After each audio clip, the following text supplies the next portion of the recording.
Dit vir jou of jou lewe uitmekaar uitval. Jy weet nie meer wat ek kan doen nie. Byt net 'n bietjie vas. God is besig om te snoei. In Johannes 15 vers 1 tot 2 staan daar: Ek is die ware wingerdstok en my Vader die landbouer.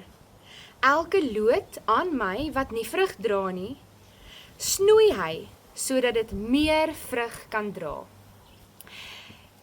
Die mooiste ervaring wat ek seker nog ooit gehad het, was so 'n paar dae terug. Ek vind myself by Salt and Pepper en ek sien hierdie pragtige hibiskusplant met hierdie bloedrooi blomme, maar julle baie blomme.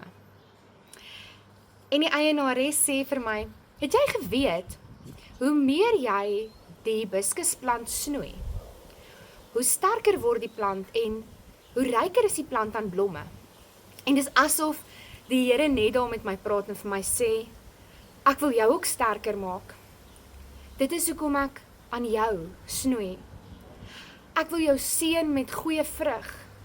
Dit is hoekom jy nou deur so moeilike tyd gaan.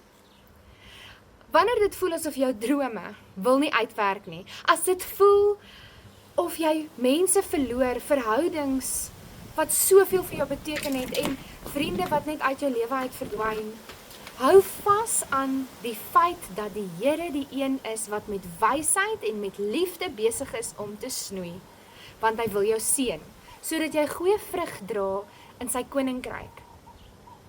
Moenie vashou aan die seer wat hy wil afsny nie. Moenie vashou aan die veranderinge wat hy wil maak nie.